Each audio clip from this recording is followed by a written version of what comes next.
This session is on farmer experiences and practices in which we understand the social impacts of the response and identifying decision-making and practices needed to support eradication and mitigation of negative impacts of the response on different groups, government, farmers, rural professionals, and response staff. Your two facilitators for the session are myself, I'm Professor Hamish Gower at Lincoln University, and Angela McFetteridge, who is the Design and Capability Lead at Beef and Lamb New Zealand. Each presenter will be given 15 minutes to do their presentation, and then there'll be a 5 minutes Q&A session directly after that presentation. We will also have in the following session at 12 o'clock a breakout for a number of you.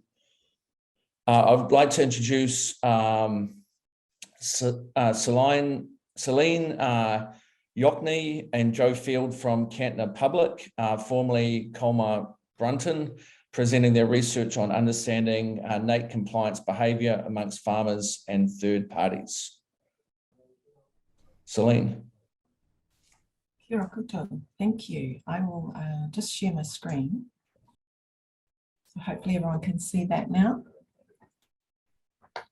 So thank you for having Joe and I here today. We're going to share with you our high-level insights from the NAIT compliance behaviour research that we completed with farmers and third parties. We will summarise our findings, but the report does provide far more detail, and I understand that is going to be made available to you.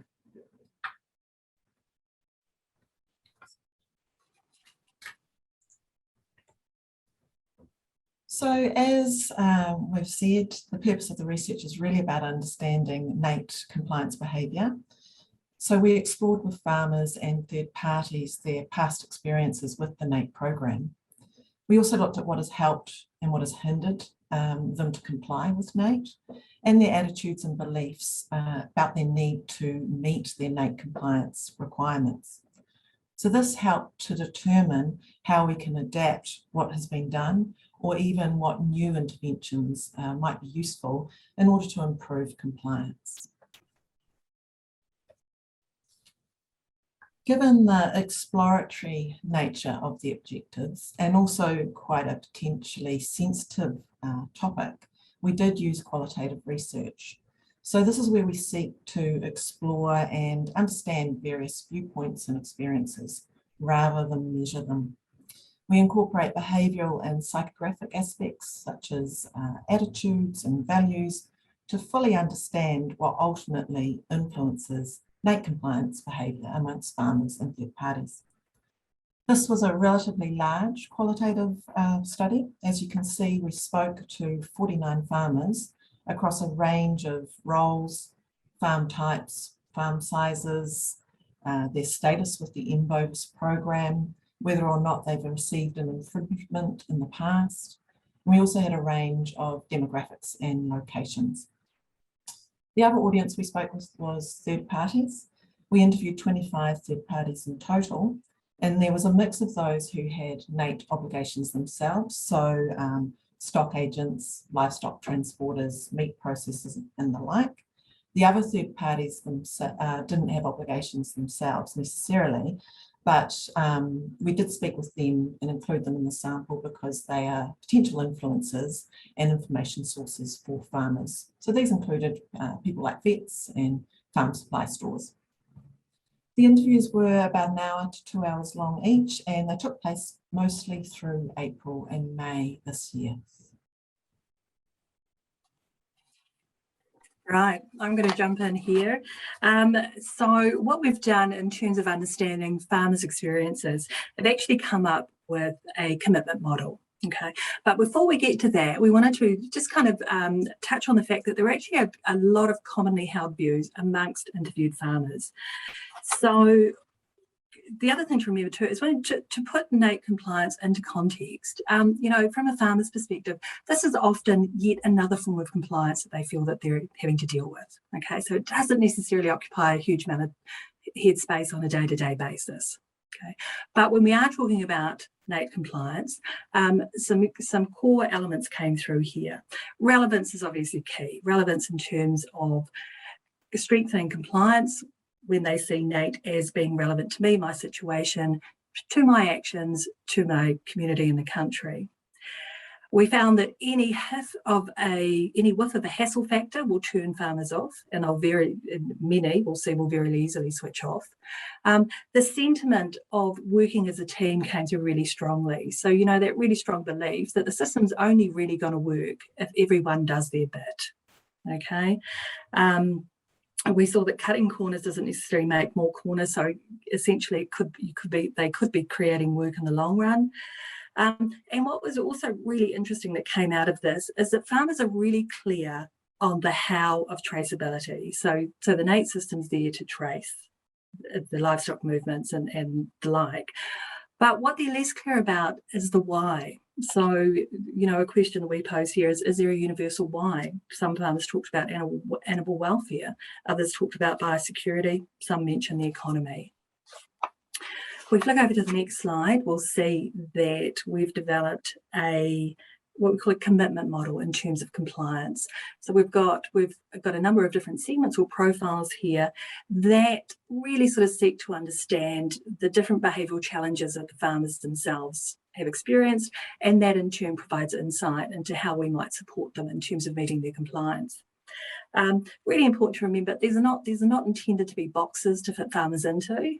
Rather, what we tried to do was sort of looked at it with a behaviour change lens, and like Celine mentioned earlier, took into account or really analysed a number of sort of key factors that come into account when we're talking about behaviour change. So, it may well include attitudinal aspects such as cost-benefit ratios, morality, is it the right thing to do? Legitimacy, how do they feel about the rules and those that make the rules?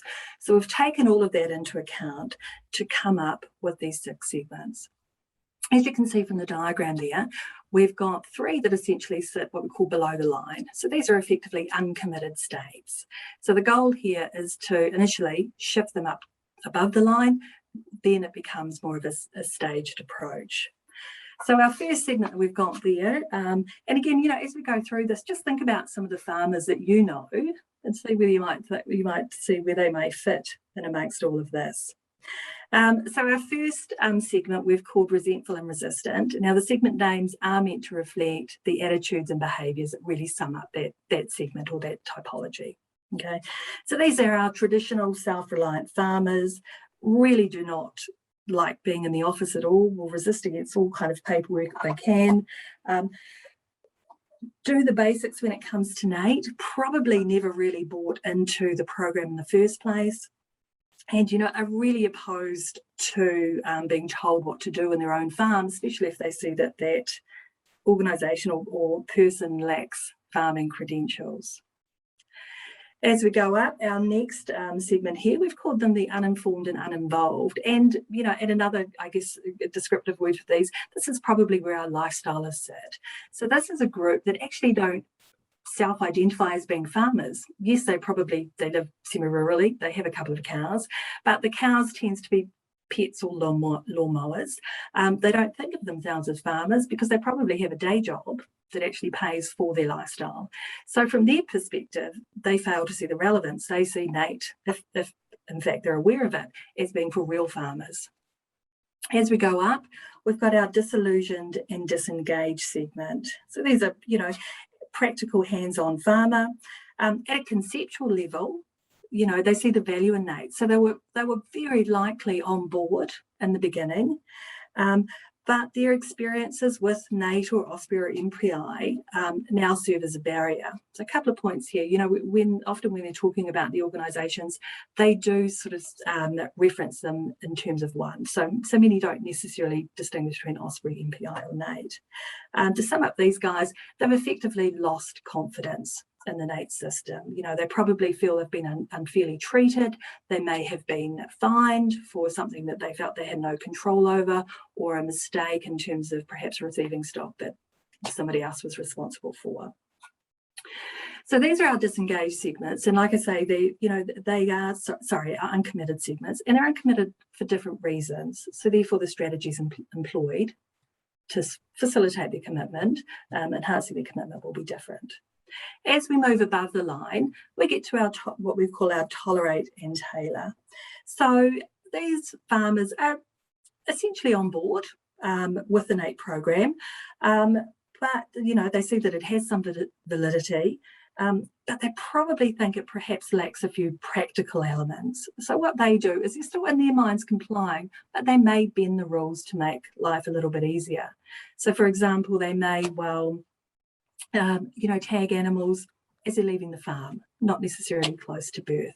They may not necessarily record a movement if the stock's just going just down the road to the in-laws to graze, things like that. You can often hear it in their language, it's near enough, it's close enough. So they're kind of on board, but just they're on board attitudinally, not quite there behaviourally. As we go up to the next segment, our pragmatic and proficient, this is where we start to see sort of a strong business mindset coming in. And again, it's identifiable in the language that they use. They'll start talking about return on investment and the like. So in their minds, NAIT becomes another form of compliance, and compliance is simply a cost of doing business. So they're committed to best practice, and which includes meeting their NAIT obligations. And right at the very top of our model here, we've got the committed and champion. So these are often, farmers that are really highly committed to ensuring the NAIT program is as effective as it can be. Often they have a top-down perspective. So, in their minds, they might think, if it's good for the industry, it's good for the country, then it's going to be good for farmers themselves. And they will seek to influence those around them. So like I say, the ultimate goal here is to move the uncommitted above the line and then a staged approach. And Celine mentioned in the report, we've identified a number of initial strategies to support farmers in terms of enhancing their commitment. Back to you, Celine. So if we look at third parties now, those that have NAIT compliance behaviours, we can see that they differ across two key drivers of NAIT compliance behaviour. Firstly is their motivation to comply, which you can see here on the vertical axis. And this is influenced by perceived value in the NAIT program, their acceptance of their responsibility to comply, and the perceived benefits and costs of complying. The second continuum on the horizontal is about their capability to meet obligations. This includes having necessary knowledge and tools to be able to actually comply. So these behavioural drivers, they provide the basis of the third-party NAIT compliance model, which identifies 4 key segments. And the segment name reflects the third party's behaviour towards the NAIT compliance program. So if we start at the bottom left and look at the avoiders, we can see that the avoiders have lower capability and lower motivation to meet their obligations. This segment feel resentful that they have any NAIT obligations in the first place, and they also seek to avoid them wherever they can. If we move to the bottom right, we have the box tickers who have higher capability but lower motivation. So they are critical of the costs of complying, and they will do the absolute minimum required. We move to the top left, we have the attempters who have lower capability but higher motivation to comply. So they want to do the right thing, attitudinally they're there, yet they lack the necessary training or knowledge to be able to do so. And finally are the supporters at the top right, who are highly capable and highly motivated to comply, so they're willing and able to do their bit. The behavioural goal is to nudge all third parties towards the supporter segment. And in the report, like Joe was talking about with farmers, we outlined some ideas for interventions to be able to do that. When we spoke with farmers, we also had sort of quite in-depth conversations about what they felt would help, impact compliance. So these were kind of the key things, I guess, that came out across the board from both farmers and from third parties. So it's their suggestions in terms of of changes that they'd like to see or be implemented. So the first one that came out again and again and again was this idea of a case management model or an account management model. So, you know, this is basically somebody that lives in the local area, local region, that will come into the farm itself, sit down and have a chat with the farmer and actually work with them, you know, to make sure that their NAIT account is up to date. It's, you know, it's a communication model that they're familiar with. You know, even when we were doing interviews, we were, you know, lined up behind the fertiliser rep that was sitting down at the kitchen table. So it's something that they know, that they're familiar with, and actually prefer. You know, they'd much rather sit down and have a chat with somebody rather than read through spreads and spreads of information.